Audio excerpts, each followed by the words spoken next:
Om Namo Bhagavate Vasudevaya. Om Namo Bhagavate Vasudevaya. Satrimshadvarsha Sahasram Shashashakshiti Mandalam Bhoge Punyakshayam Kurvan Abhoge Rasubhakshayam Satrimshadvarsha Sahasram Shashakshiti Mandalam Bhoge Punyakshayam Kurvan Abhoge Rasubhakshayam Satrimshadvarsha Sahasram Shashakshiti Mandalam Bhoge Punyakshayam Kurvan Abhoge Shubhakshayam.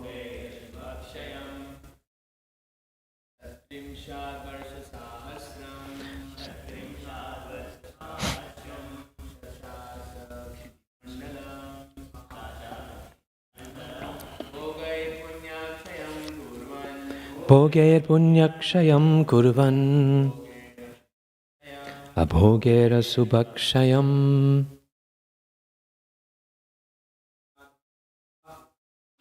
Satrimshatvarsha Sahasram Shashakshiti Mandalam Bhoge Punyakshayam Kurvan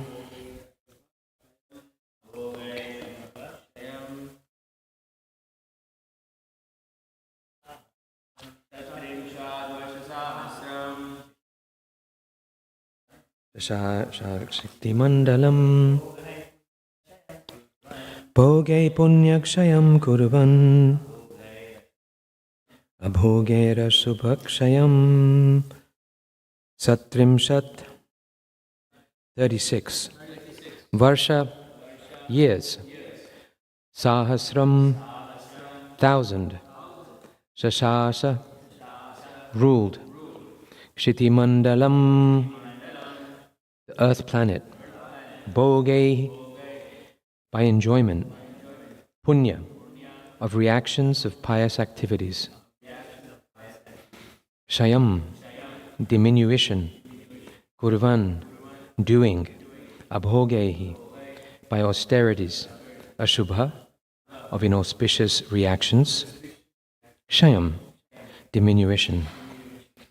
Translation. Dhruva Maharaj ruled over this planet for 36,000 years. He diminished the reactions of pious activities by enjoyment, and by practicing austerities, he diminished inauspicious reactions. Please repeat. Dhruva Maharaj ruled over this planet for 36,000 years. He diminished the reactions of pious activities by enjoyment, and by practicing austerities, he diminished inauspicious reactions. Purport by Srila Prabhupada. That Dhruva Maharaj ruled over the planet for 36,000 years means that he was present in the Satya Yuga, because in the Satya Yuga, people used to live for 100,000 years. In the next Yuga, Treta, people used to live for 10,000 years, and in the next Dwarpara, 1,000 years. In the present age, the Kali Yuga, the maximum duration of life is 100 years. With the change of the yugas, the duration of life and memory, the quality of kindness, and all other good qualities diminish. There are two kinds of activities, namely pious and impious. By executing pious activities, one can gain facilities for higher material enjoyment, but due to impious activities, one has to undergo severe distress. A devotee, however, is not interested in enjoyment or affected by distress. When he is prosperous, he knows, I am diminishing the results of my pious activities. And when he is in distress, he knows, I am diminishing the reactions of my impious activities. A devotee is not concerned with enjoyment or distress. He simply desires to execute devotional service. It is said in Srimad Bhagavatam that devotional service should be apratyata, unchecked by the material conditions of happiness or distress. The devotee undergoes processes of austerity, such as observing Ekadashi and similar other fasting days, and refraining from illicit sex life, intoxication, gambling, and meat eating. Thus he becomes purified from the reactions of his past impious life, and he engages in devotional service, which is the most pious activity. He enjoys life without separate endeavor. Dhruva Maharaj ruled over this planet for 36,000 years. He diminished the reactions of pious activities by enjoyment, and by practicing austerities, he diminished inauspicious reactions. Om Jnanatirmirandasya Jnananjana Shalakaya Chakshurun Militam Yena Tasmai Shri Guruve Namaha. Shri Chaitanya Manobhistam Stapitam Yena Bhutale Swayam Rupa Kadamayam Dadati Swaha Padantikam. Vandeham Sri Guru Sri Yuta Padakamalam Sri Gurun Vaishnavangscha Shri Rupam Sagrajatam Shahagana Raghunathan Vitang Tvang Sajivam Sadvetam Savadutam Parijana Sahitam Krishna Chaitanya Devam Shri Radha Krishna Padan Sahagana Lalita Shri Vishakan Vitangscha. He Krishna Karuna Sindhu Dina Bandho Jagatpate Gopesha Gopika Kanta Radha Kanta Namostute. Tapta Kanchana Gaurangi Radhe Vrindavanishwari Vrishabhanu Sute Devi Pranamami Hari Priye. Vancha Kalpatarubhyascha Kripa Sindhubhya Evacha Patitanam Pavanebhyo Vaishnavebhyo Namo Namaha. Shri Krishna Chaitanya Prabhu Nityananda Shri Advaita Gadadhara Shivas Adi Gaura Bhakta Vrinda.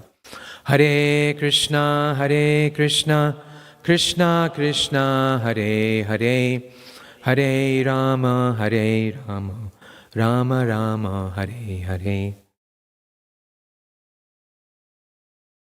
Namo Vishnu Padaya Krishna Prasthaya Bhutale Gurudasa Jayadvaita Shaminiti Namine.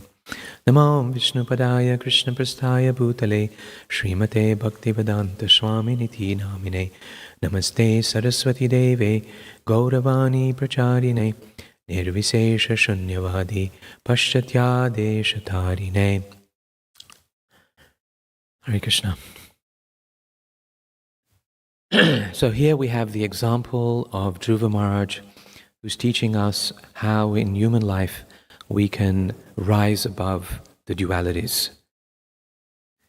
In chapter 7 of Bhagavad Gita, Krishna says, Ichcha Dvesha Samuttena Dvandva Mohena Bharata, that we are born, all living beings are born into delusion. And then in that delusion, we become consumed by the dualities defined by pleasure and pain, defined by happiness and distress. And for living beings that stay within the experience, that duality, things spiral, and that's the only experience we have. And the whole experience ends in futility and repeated birth and death. However, in the example of Dhruva Maharaj, he sets the standard for human life. Earlier in this chapter, he was requested, take up devotional service. And he takes that devotional service up, he performs all of his duties, all of his activities, his work and so on. He's the king. He performs all of those as an offering up to Krishna. And the result of that, punyakshayam, ashubhakshayam, the reactions of both the pious and impious is completely diminished. In chapter 9 of Bhagavad Gita, we hear something very similar.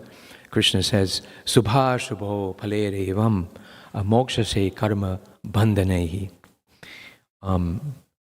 He says, in this way, Srila Prabhupada's translation is, in this way, one can become free of both the auspicious and inauspicious, the reactions of both auspicious and inauspicious activities. One becomes free of those.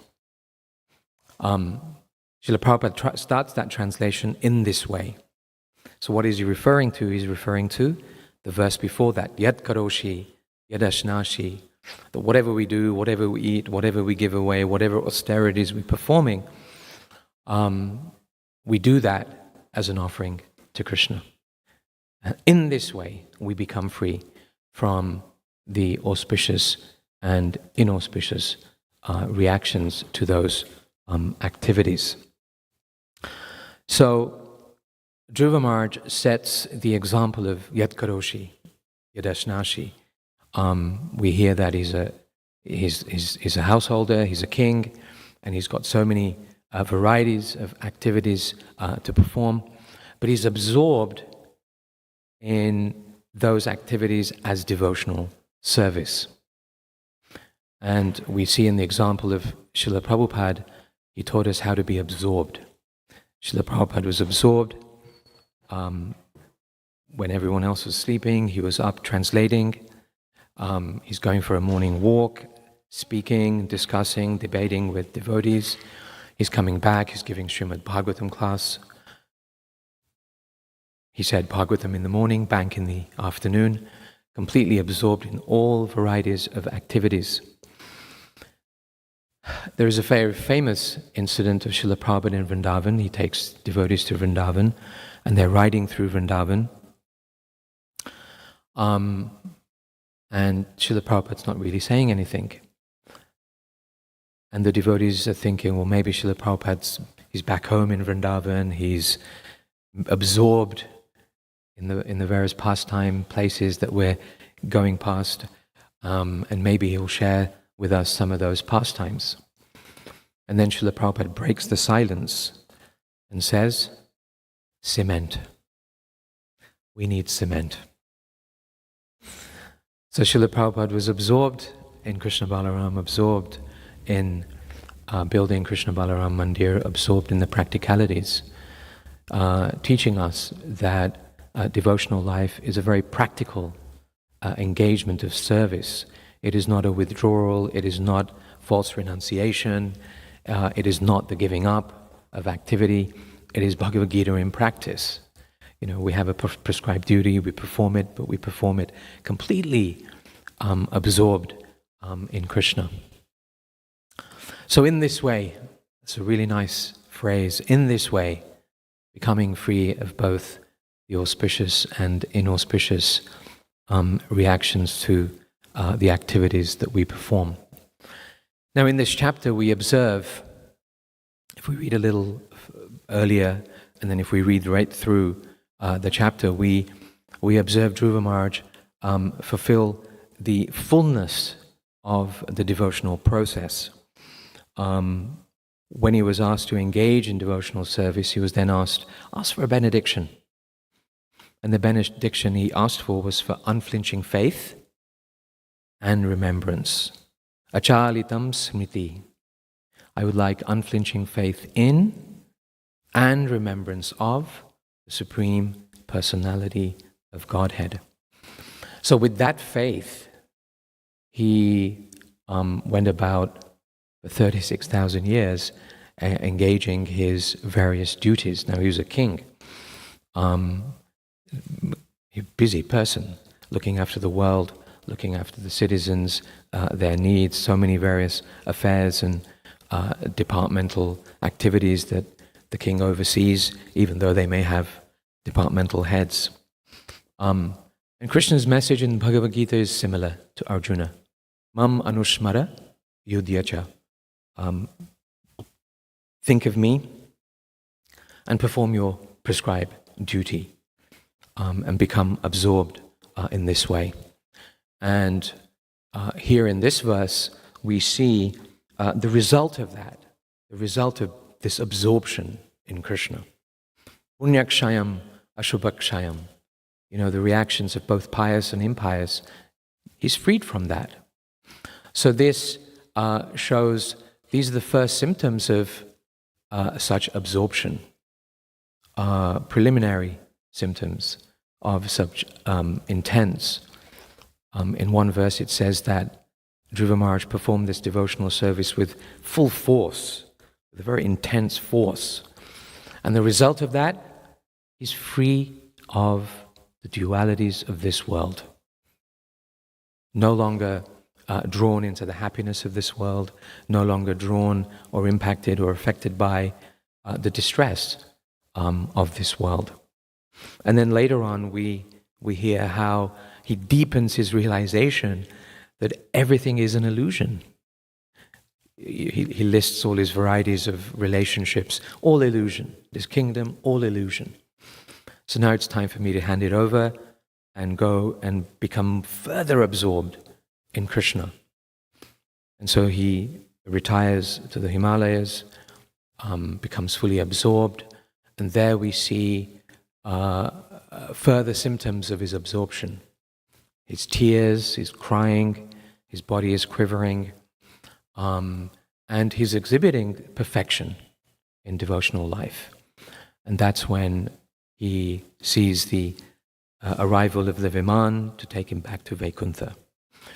So by just studying this chapter, we see the fullness of this devotional process, and becoming free or having your impious and pious activities diminished is just a step in that direction to perfection.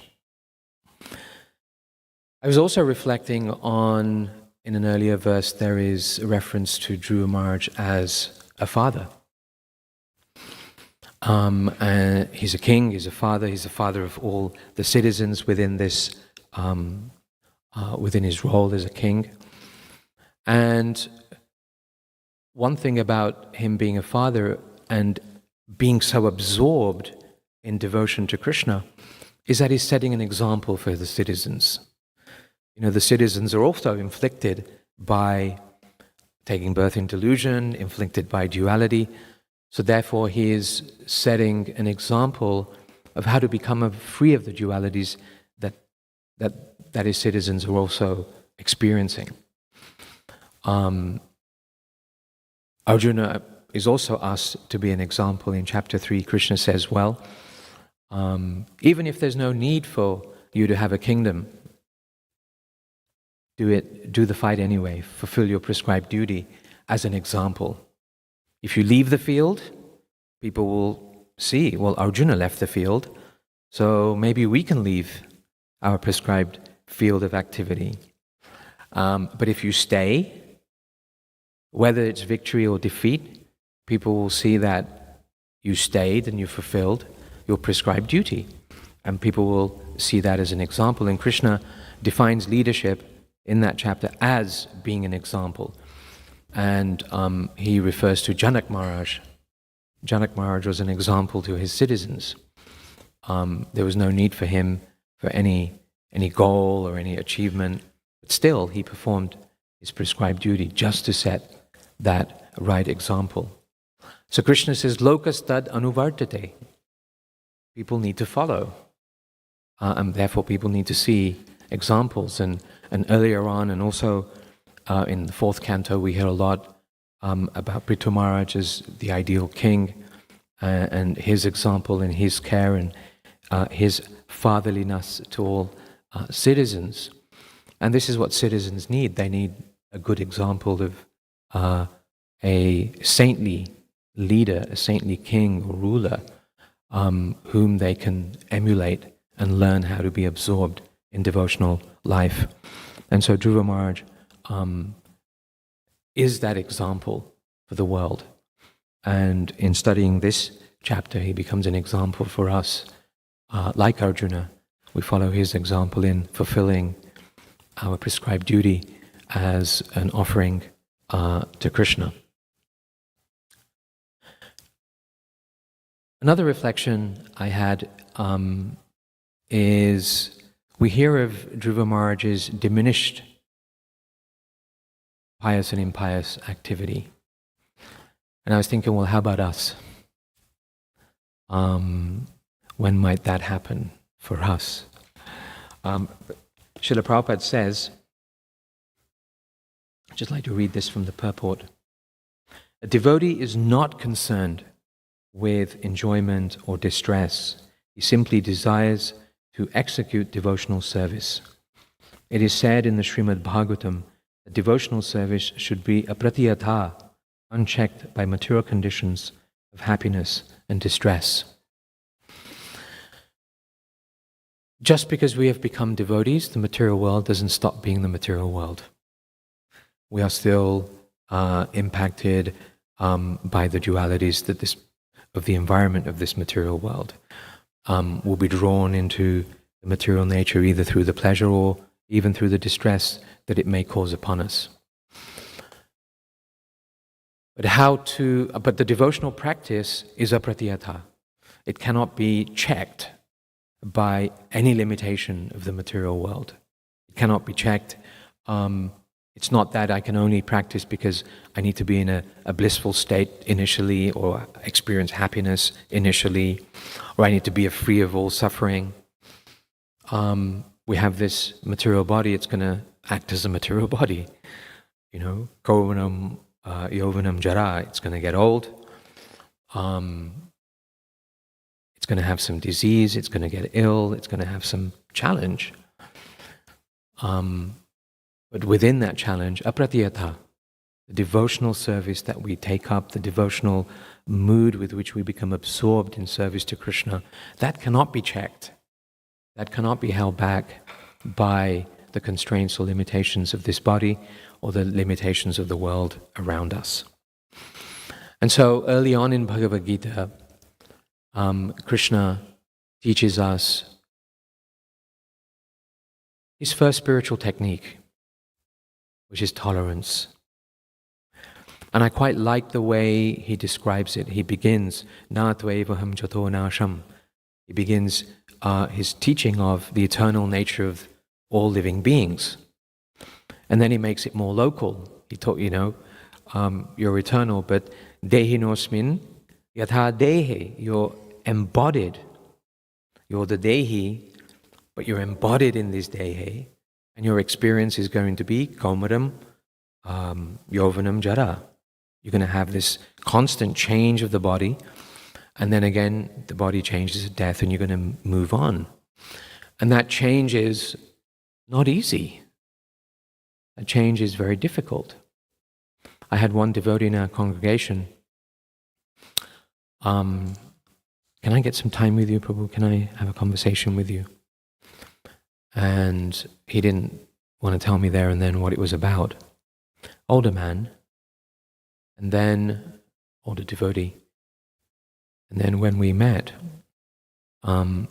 his question was, I'm about to turn 70, and I just need to know how to approach that. My initial response was, well, I have no experience of being 70, so I don't really know how to approach that. It's still a few years away. But we discussed this verse. Whether it's 10 or whether it's 60 or whether it's 70, whatever transition in life that we have to experience has to be experienced with, Krishna's teaching here. Matra sparshas tu konteya. This transition may bring happiness, it may bring distress, and of course the older we get, the transitions feel more distressful. Am I really getting that old? But we have to approach that so that our devotional service is not impacted by allowing our emotions to get entangled with the sense perception of happiness or distress, but that we remain absorbed in the devotional service that we've taken up. So it's very kind of Krishna to begin this teaching of we're eternal, we're embodied, and before he returns to describing the long list of eternal characteristics of the self, he inserts this verse. Happiness will come, distress will come, it will come because of sense perception. Things are fluctuating in this world. Learn to tolerate that. And I like how in Prabhupada's translation he says, learn to tolerate this. So we're learning. We're learning by reading. We're learning by practice. We're learning by seeing other examples around us, and we're learning to tolerate. But learning to tolerate begins by accepting this world is a world of duality. It might draw me to its happiness. It might draw me to its distress, but it's not going to deter my determination. It can't impact. It can't get in the way. It can't take away. And it can't certainly halt the progress of my devotional life. Pratihata. It's not going to do that. Srila Prabhupada further goes on. The devotee undergoes processes of austerity such as observing Ekadashi and similar other fasting days and refraining from illicit sex life, intoxication, gambling, and meat eating. Thus he becomes purified from the reactions of his past impious life, and because he engages in devotional service, which is the most pious activity, he enjoys life without a separate endeavor. So becoming absorbed in devotional practice is our process of purification. And eventually just like with Dhruva Maharaj, eventually our attraction to the duality, our attraction to the pains and pleasures of this world will diminish. We'll continue to learn to see through the lens of Krishna's teachings, see through the pages of Srimad Bhagavatam, how these teachings are encouraging us to see the presence of Krishna and to be absorbed in his devotional service.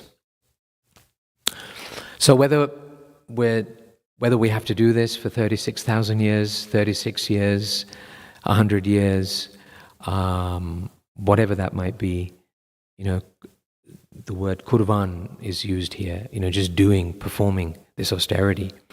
And Ishopanishad says, kurvan evaha karmani. You may go on performing this activity in this way, by dedicating everything to Krishna, by appreciating happiness and distress. I'm going to get whatever my quota is. Krishna's going to send that. I receive it as a blessing. I see both that happiness and distress as an opportunity to connect further with Krishna, especially in times of distress. This too will pass, and let me be engrossed or embroiled by it. It will come and go. Winter and summer will come and go. And eventually all of this will diminish. So whatever number of years we have, those number of years can be engaged for this perfection that Dhruva Maharaj teaches us. Punyakshayam, Ashubhakshayam, diminishing these. And this is only a phase in our devotional journey. We want to progress beyond this to then experience the deeper emotions and sentiments for Krishna in pure love. Hare Krishna, I'll pause here. Thank you so much. Any questions? Hare Krishna Prabhu, thank you for the class. You were mentioning about absorption and Dhruva Maharaj's ruling the world for 36,000 years and then retiring and so on and so forth.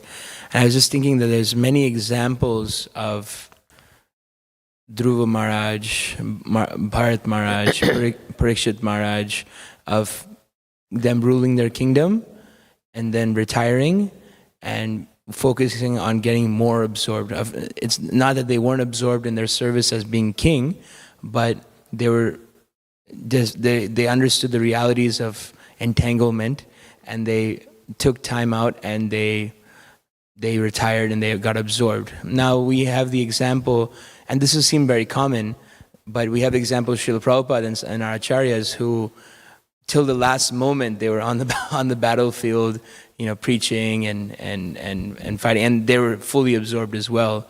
So is there a right, I guess there's not a right way and wrong way, but is that something to imitate, that to fight till the last moment and preach, but we also have the example of the normal example that we get through and that's an acharya, but the normal example through the Bhagavatam is you do your work, you do your service, and then you retire and you hear Bhagavatam or you stay absorbed. I just wanted to get your opinion on this. From one point of view, they're not different. Retiring from being a king, retiring from being engaged in prescribed duty, that's of a worldly nature. That's of a household nature, primarily. That's what they're really retiring from, is recommended. We go through, the phases of life. We call them ashrams. Those ashrams are not, perpetuated. They don't just go on and on. But within each ashram is made for spiritual progress. And so we make a certain kind of spiritual progress in Brahmachari ashram. We make another kind of spiritual progress in the Grihastha ashram. Both require absorption, both require attention, both require following the instructions of the acharyas, the spiritual master, having sadhana and so on. And retiring from worldly activity, king, householder, whatever that role might be in the world, doesn't mean retiring from Krishna consciousness. It means increasing Krishna consciousness, deepening that experience of Krishna consciousness, creating an environment where I can become more absorbed. Being absorbed in Krishna consciousness as a householder, is not easy. There's responsibilities, there's bills, there's, societal activities, there's devotional service, mixed within all of this. There's sadhana, there's upholding, principles and so on. It's a hard task. But at some point in household life, children grow up and we get older, and there's constraints, there's limitations on the physical, and so therefore we have to be alert to those constraints and find good counsel and find the right time. Like that devotee says, I'm turning 70, what should I do? Okay, yeah, we're going to have to tolerate the transition, but turning 70 means you're so much more free to give yourself to Krishna. There's no other worldly responsibility other than your service to Krishna.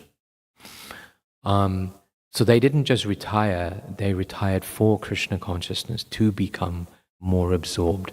So the very foundation of each ashram deepens as they move out of the grihastha into all their worldly ashram and responsibilities and vanaprastha and so on.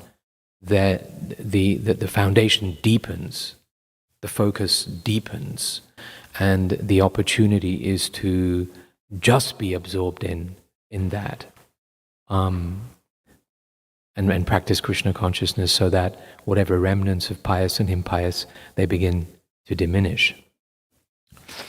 So that's the general flow of the progression of human life, with devotional service to Krishna at the center of it. And within that, we can follow the example of Srila Prabhupada. Prabhupada's example was to be absorbed in the Srimad Bhagavatam. We can follow that example. Whether that is for us to read more, there are many examples. His Holiness Jayadvaita Maharaj is writing a book shortly to be published, the Vanaprastha Adventure, and within that, he's interviewed so many examples in our devotional community and how they've entered into this phase and how they've increased that absorption and the transition, how that transition has worked, what the challenges of it have been, what's worked well, what hasn't worked well, and so on. So it'll be a very useful guide for all of us in mapping out the progress of the rest of the years of this life, so that we can progressively become more and more absorbed. But taking up preaching responsibility, teaching younger devotees, teaching a course, reading more, those are the activities that we can become absorbed in, hopefully, as we progress in that. And, preaching and giving and sharing Krishna consciousness is our family business. And, for some it may be retiring into a holy place, and for some it may be being active and remaining within a preaching field. Whatever is suitable for that person. But of course, Prabhupada's example is also very unique. He had to cover the world in 11, 12 years. He was carrying the weight of fulfilling Mahaprabhu's prediction, and he was instructed by his spiritual master. So ultimately, the instruction of the spiritual master is paramount. That's the default line of how we're going to engage the years of our life. So Srila Prabhupada got that instruction in his early 20s, and he never stopped meditating on it. But the conditions for fulfilling that came much later on in his life. And so at that point, it wasn't a consideration, well, I'm 69, I shouldn't do this. No, I'm 69 and I better do this now, and I really want to do this now because I have an instruction. So that again is an example for us, that we carry the instruction of the spiritual master right up until, that age of life, right up until the last breath, as he did, translating and giving Srimad Bhagavatam in the English language, which was Srila Bhaktisiddhanta Saraswati Thakur's wish and instruction upon him. So that example certainly, we may not travel the world, and we may not have a desire for that, we may not have the capacity for that, we may not even have the physical ability for that, but the example of just following whatever instruction has been endowed upon us, that's the example Srila Prabhupada set. Not that we also have to emulate him to the point where we go out and become an acharya and travel the world and so on. We can just pick a small part of the world to serve in and teach and give Krishna, be an example, and support those who are younger and leading the missionary activities of Krishna consciousness. Is that okay? Thank you. Yes, Prabhu. During the course of your talk, you were saying that just because we have become devotees, so the material world still remains the material world. Similarly, the material body also continues to be the material body. So in that regard, Srila Prabhupada, in many places he says how a devotee, when he's using his body to serve Krishna, it becomes spiritualized. And he gives the example of iron rod put in fire. So I just wanted to know, if material body remains material body, then where does this come into the picture? It's spiritualized because it's fully absorbed in Krishna consciousness. And so therefore the body of the spiritual master is spiritual. We care for we want to touch the body of the Vaishnav because the Vaishnav is absorbed, like the iron rod in the fire, the example you give. But still, the body is made up of the elements of this world, and it's going to disintegrate It's going to diminish. We're born, we grow, we stay for a while, we dwindle, diminish, and we disappear. And that's just the nature of this world.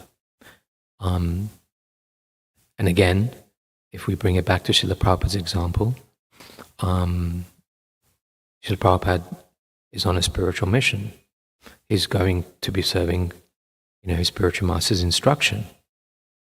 But his body suffers 2 heart attacks in the violent ocean of the Atlantic. He has other ailments, and then we just see how he sets the example of what to do when this body is really at that stage of complete dwindling and diminishing and dying. So it's spiritualized because of the purpose for which we use the body or use any material tool or facility. Spiritualized. This building is made up of bricks and mortar, and we had a leak yesterday and all that kind of stuff. But it's a place of pilgrimage. It's spiritual. It's the home of Radha Govinda. So therefore Prabhupada said it's Vaikuntha. But it will still leak. Because it's made up of the elements of this world. And so therefore this body will still die because it's made up of the elements of this world. But while it's living, it's in the fire of Krishna consciousness. And so therefore it acts like the rod in the fire. It acts like fire. So that's one way of looking at that conundrum. Hare Krishna.